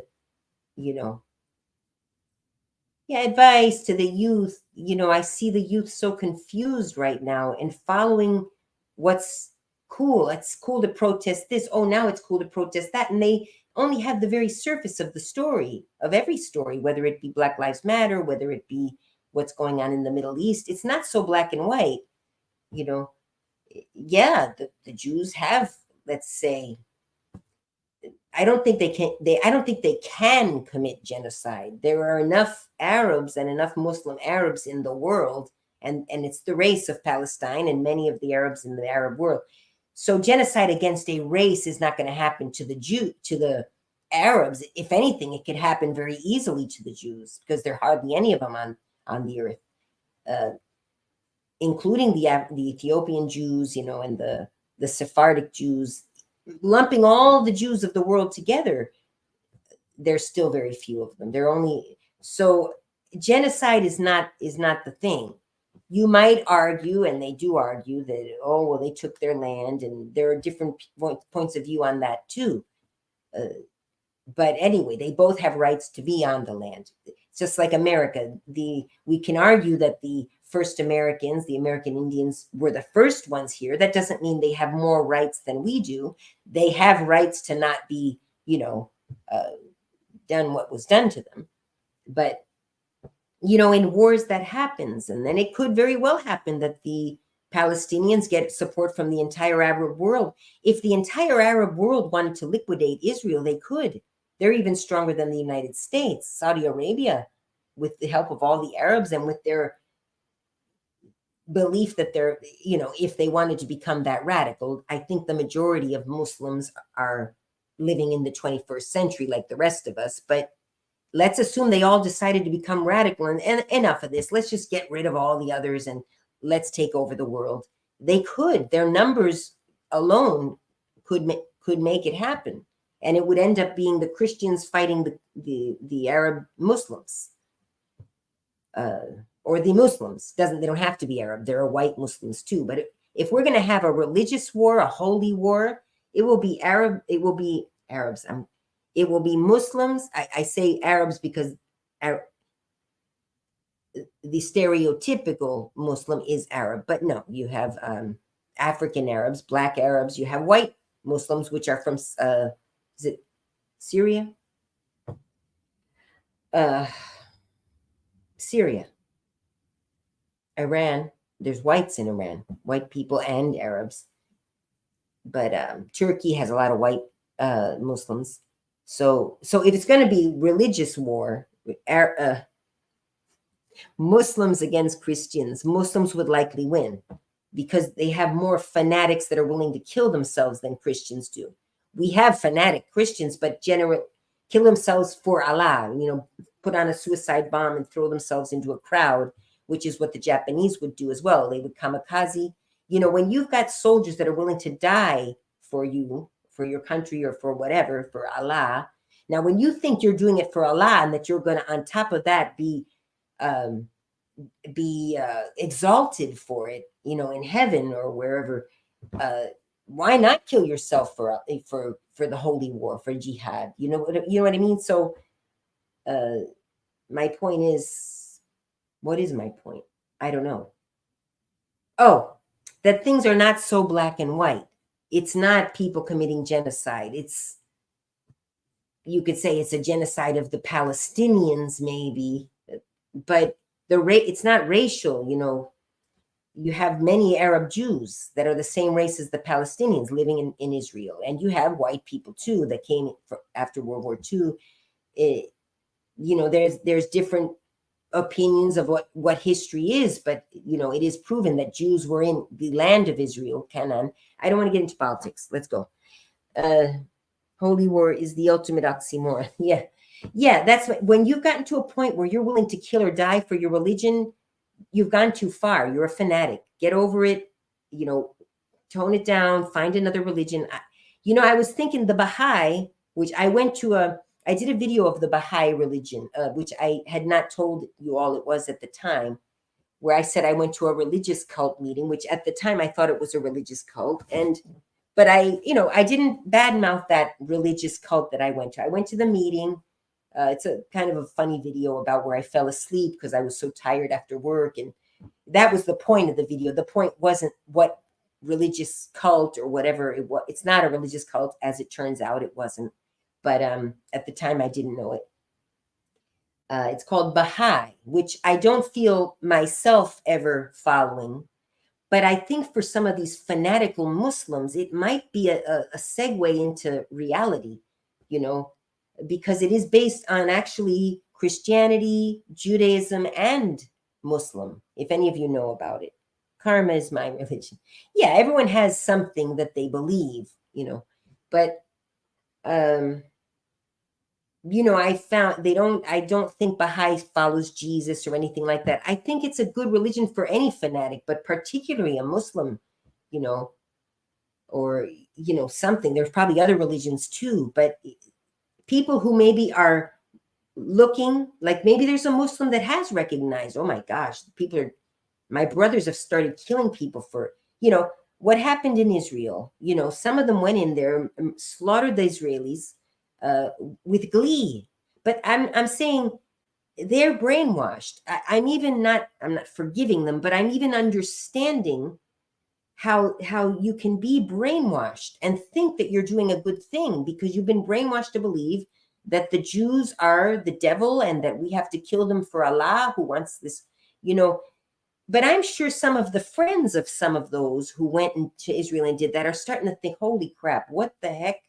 I never imagined, like some of my own friends that are more devout Christian than I am, but I'm friends with them. I can't imagine them ever going and killing for Christianity or for God or for, Now, if it got to the point where they did, then I would think, and let's say I was more devout than I am, because I'm not so devout. I don't go to church much, but I still think I would probably be one of the people to say, wait a minute, I thought this was a good thing, but I mean, now I realize that I've been following the wrong path.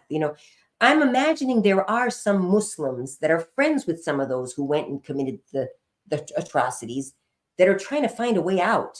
They're like, holy crap, like, did he really just kill 10 Jews and call his parents and celebrate with them? Because that happened.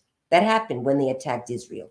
There's footage of it, unedited. I didn't watch it, but you can apparently see it. It's been somewhere. I think there's a screening in New York. They're showing it to kind of like wake some people up. I don't need to see it. I'm fine. But and generally you don't want to show that kind of stuff because you want to tone it down. But because that could also make people more like, yeah, oh, look what they're doing. Like people who truly hate Jews, the Nazis or the Nazi sympathizers, the white supremacists, they'll go see that movie. They'll be like, yeah, and they don't even have to do any of the killing. They get to watch the Muslims killing Jews, and they get to watch, even if they hate the Muslims too, So it's not a movie you really want to be promoting. But I think what's happened, the Jewish people are realizing, look, we got to show them that, granted, both sides have their, but it can't be that we're giving all this support to Hamas and not to the Jewish people as well. Israel also has a right to be there. And, there are arguments for everything. It's not so black and white. So if you're one of those people out there, yeah, Palestine and, the Jews, the Jews were on the verge of peace. They were working it out with Saudi Arabia through the Abraham Accords. That's what made Hamas so angry. All right, enough. I'm sorry. Just if you're a young person now, a Gen Zer, you can support Palestine. Of course, I support going in there with humanitarian aid to the Palestinians. Now it's happened. What's happening? I understand why they have to bomb too. But now the ground troops are in. There's supposedly going to be less deaths because they're in there now. They're uncovering the artillery that's hidden underneath hospitals, and that's what sick fanatical governments of Islam do. And that's why you need to have a separation of we say church and state. In their case, separation of mosque and state. You need to have a secular government that's not religious, and then you have religion as part of what people can choose in their community. But places like Palestine, like Iran, where you're required to have the government, even in Argentina, until not too long ago, you had to be Catholic or you could not be voted into the presidency. It was required. And they've taken that away now. And that's what we need. You can't have a government who's also following a holy book. You need to have a somewhat democratic process, and then religion as a moral compass. Getting back to the Kaitlin Armstrong trial. Legally, what's his name? Strickland is not guilty. Completely 100% not guilty. But you need to have the moral compass to guide the people as well with whatever, whether it be religion, Buddhism, karma, whatever. You need to have both. And there's a balance because we can't be following these holy books is all I'm saying. So I didn't win. All I know is of Baha'i is they wear funny hats and drive those mini cars. See, I don't know that part of them. over here, the one I went to, I was raised Baptist, but also went to Catholic, Methodist, and other evangelical churches. Religion is not for you. And, as far as Christians go, Catholics are pretty far extreme. I mean, to some, they would say they're fanatics.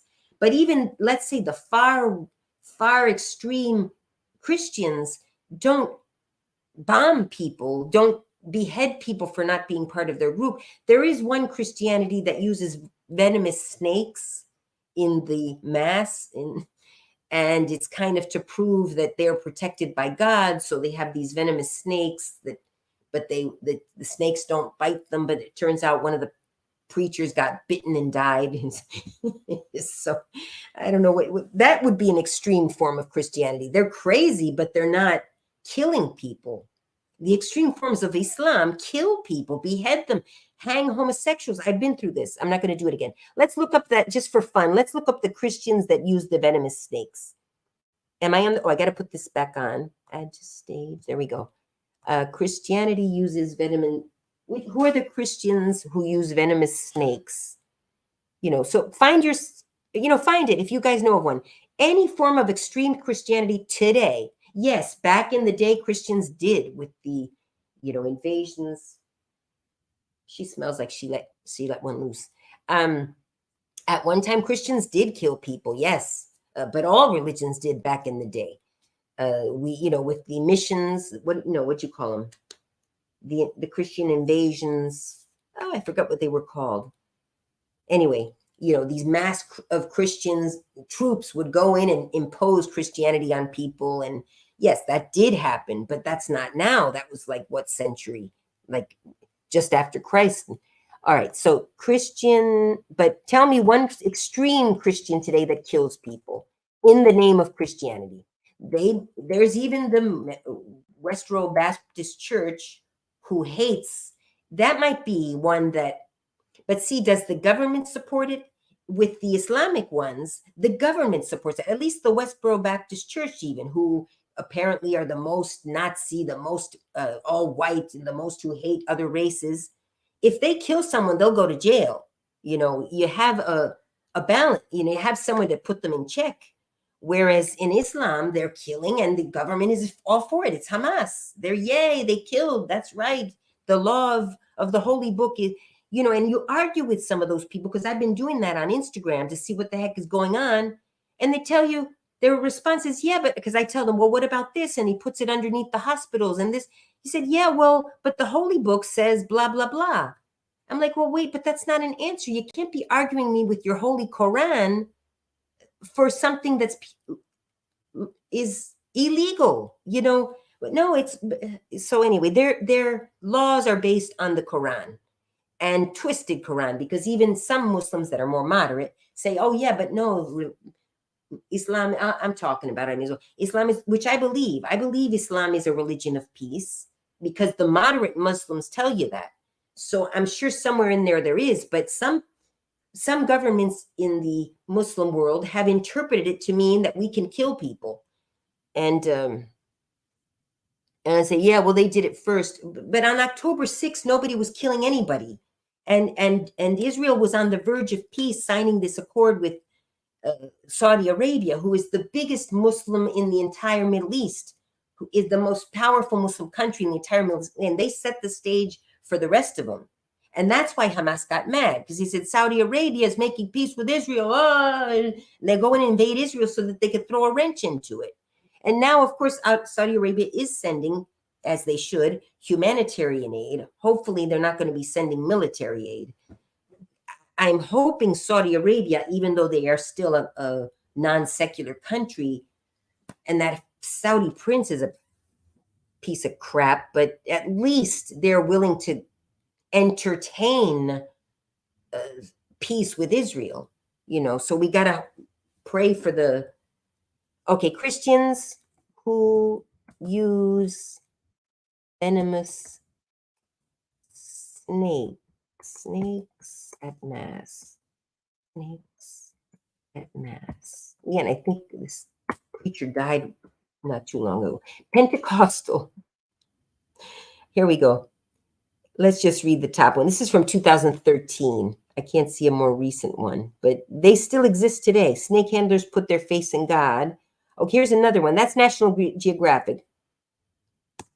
And it was from 2021. All right. Handling, enter your email to unlock this story. Oh, all right. I didn't want to, but all right. I got a bunch of emails there. Now you all saw them. All right. I got a bunch of emails. I don't use most of them, but every time I have a new idea, I open a new Gmail account for my YouTube. And then I have the channel there. And all right. Handling venomous snakes is a homecoming tradition at the Church of the Lord Jesus in Jolo, West Virginia. Yeah, and they're using these deep, deep pockets of panhandles of, those who follow the signs described in the mark. Are you guys seeing my screen? Yes, I put the screen. Those who follow the signs described in Mark 16.18 believe God will protect them from harm if they handle snakes and drink poison. In recent years, a split has developed between followers over whether seeking medical attention for bites is acceptable. Yeah, these are the Appalachian people who are some of the first Americans after the Native American, but the Appalachian people, and yeah, they've got their backwoods beliefs. They're these communities of white and black. Well, the black people aren't called Appalachian, I believe, but they're also black people living in those mountains. Like some of the country singers came from that. You have not Tammy Wynette. Well, Patsy Cline, of course, who passed away, but the one who's still alive, Patsy Cline's friend. Forget her name, but also they did a movie about her, Coal Miner's Daughter.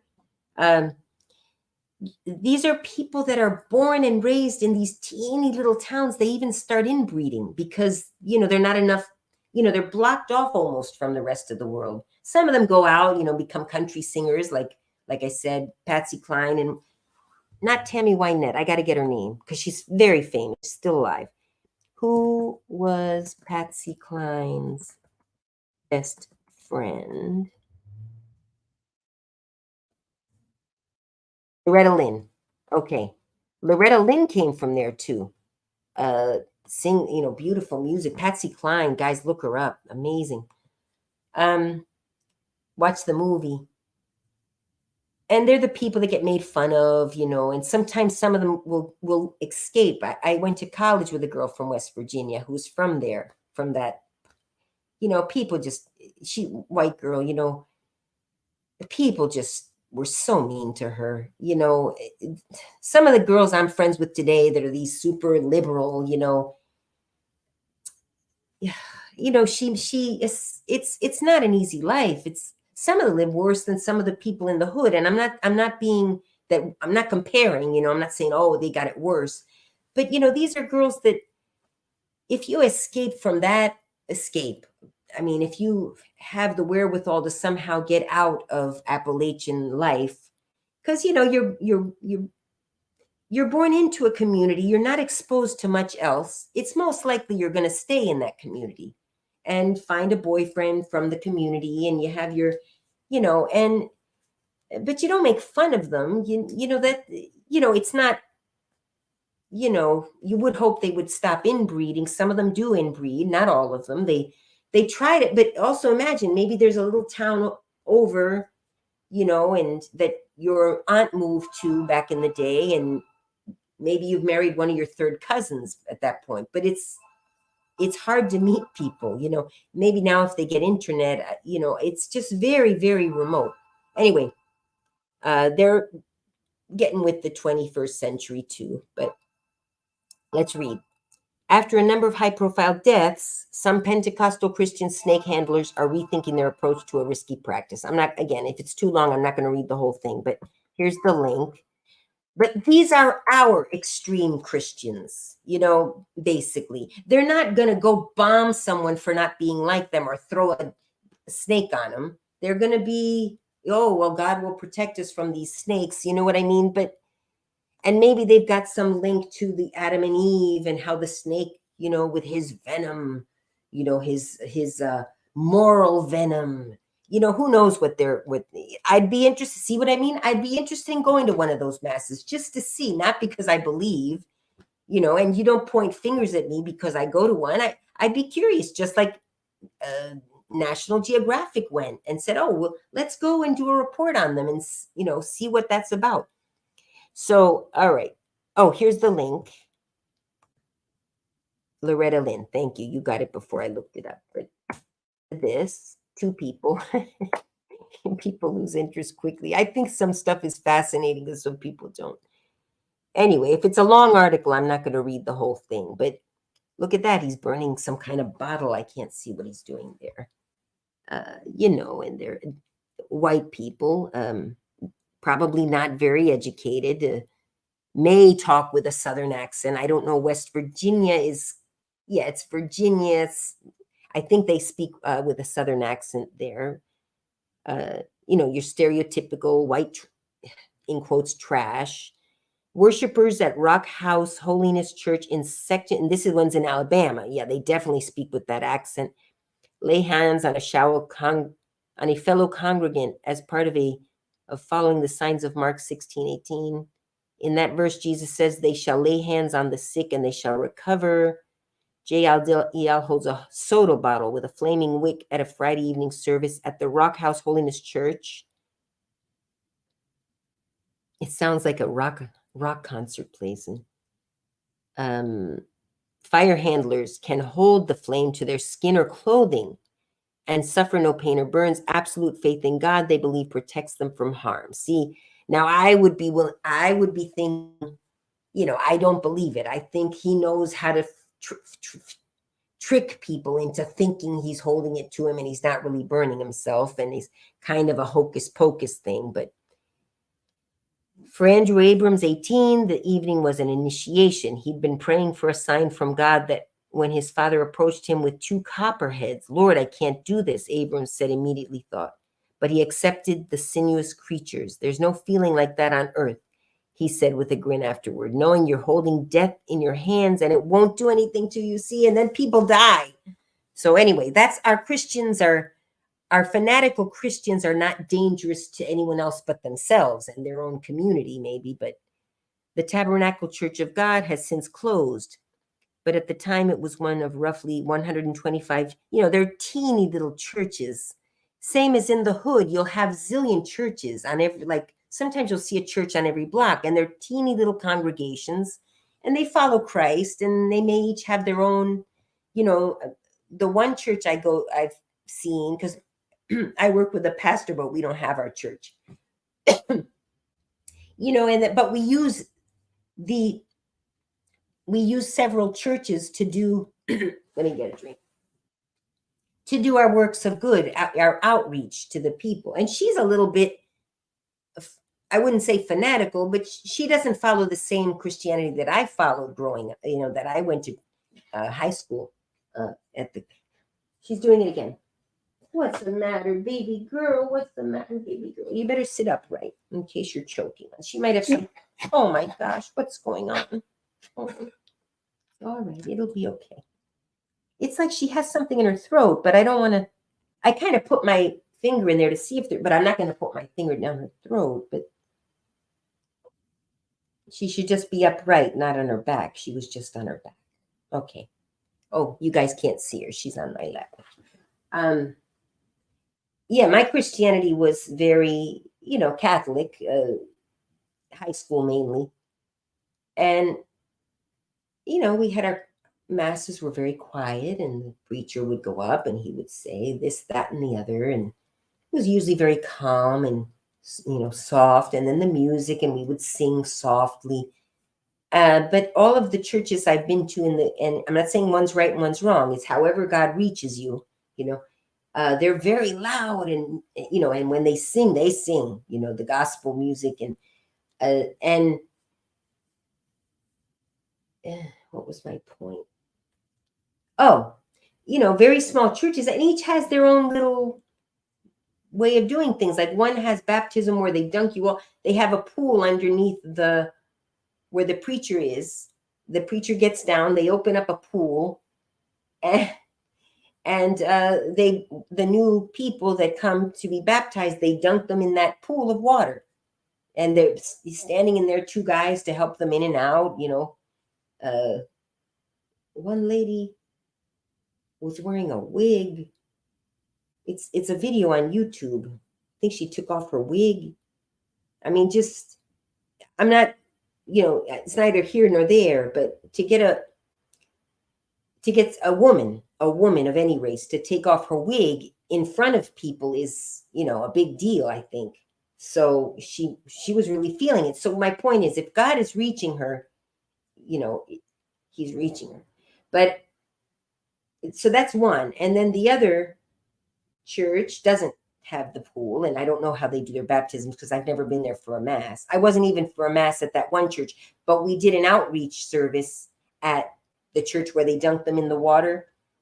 So afterwards, I was curious. I said, "Oh, I wonder how their masses are," and they do their masses on live stream, so that I was able to look it up, and then I saw the one where they were baptizing the people, and then I think some of the others live stream too.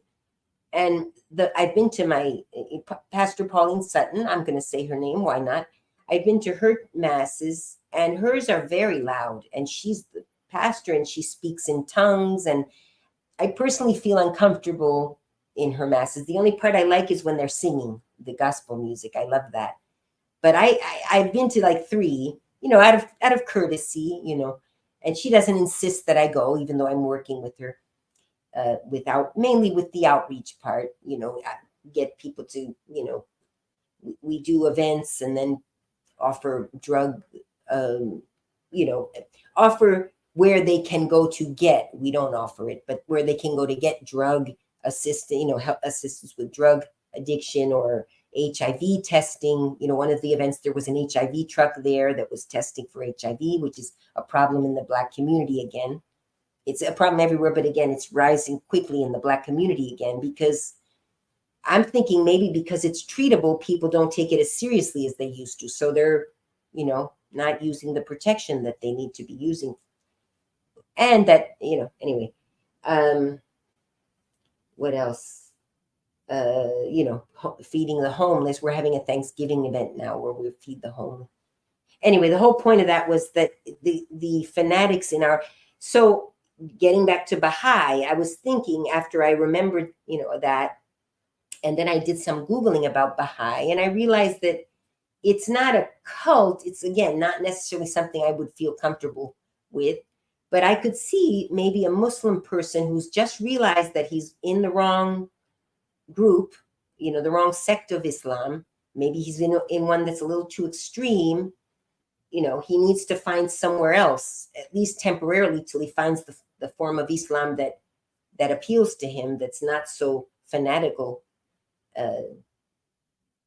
So I would encourage any friends of yours, well, most of you are in the US, I think so. But if you are in one of those Muslim countries, maybe suggest Baha'i to one of your friends who's thinking about trying another route, and will de-fanaticize some of these people. Because otherwise it's a mess. All right. Anyway, I better go. Let me check the chat one last time. I gave you the link to that if you want to read about the snakes. And there's another one from 2013. I picked it's called Pentecostal Christians. And okay, I put that in there. All right.